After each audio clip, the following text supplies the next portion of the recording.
Essere consapevoli.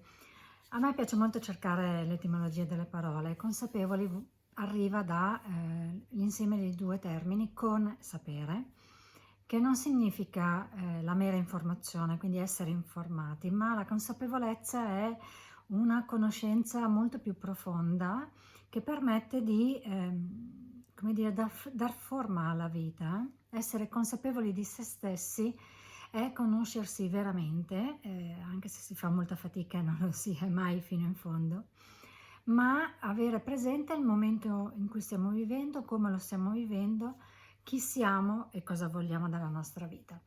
Ora, noi dobbiamo imparare a focalizzarci su di noi, lasciare fuori tutto l'esterno, tutto quello che succede al di fuori, e imparare invece ad avere tempo per noi.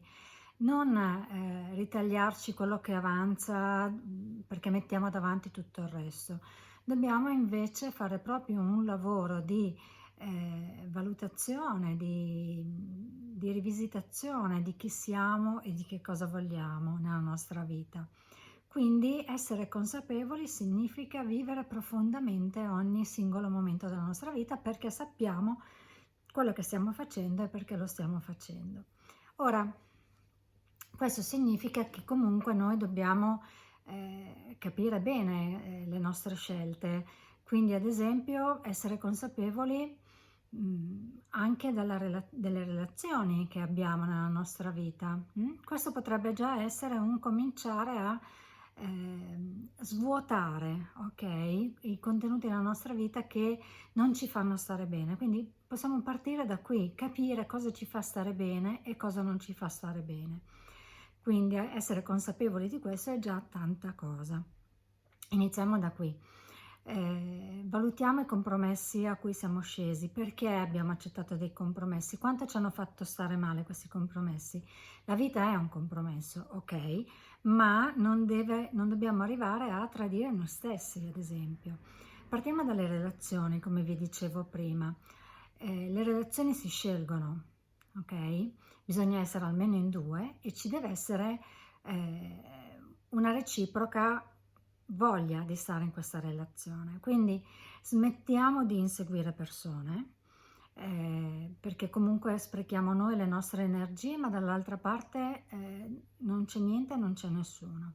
Quindi smettiamo di inseguire persone, cerchiamo veramente di mantenere quelle relazioni che ci fanno star bene,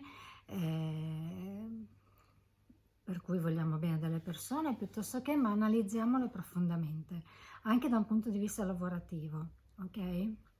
Non si può essere amici di tutti, questo lo sappiamo, e quindi non cerchiamo di esserlo. Non è proprio, è semplice dirlo, ma un pochino più difficile a farsi.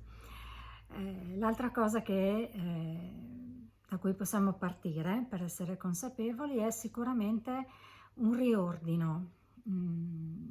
Vedremo poi un riordino mentale, come funziona la nostra mente, ma sicuramente anche un riordino fisico, ok? Di quello che abbiamo intorno a noi.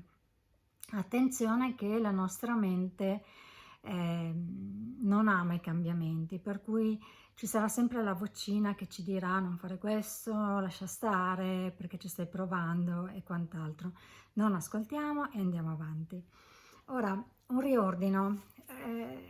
Fare ordine porta sempre a, come dire, un rinfresco dell'anima, quindi riordiniamo la scrivania, riordiniamo i nostri progetti, buttiamo via quello che non ci serve più, buttiamo via delle relazioni che non ci servono più, figuriamoci se non possiamo liberarci di cose che non ci servono più.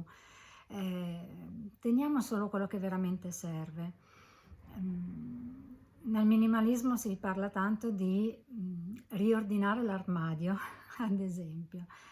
Il caos mentale viene generato dal caos che abbiamo all'esterno, per cui anche l'armadio, come la scrivania, portano poi, influenzano il nostro modo di essere e di pensare. Quindi partiamo dalle cose più semplici,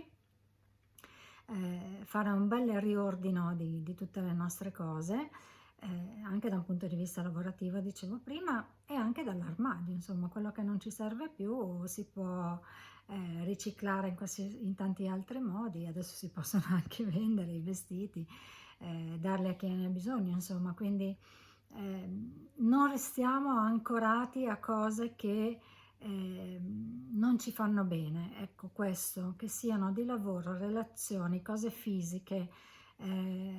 Stop, finiamola, abbiate il coraggio, e abbiamo il coraggio di fare questi tagli. Questo vuol dire essere consapevoli.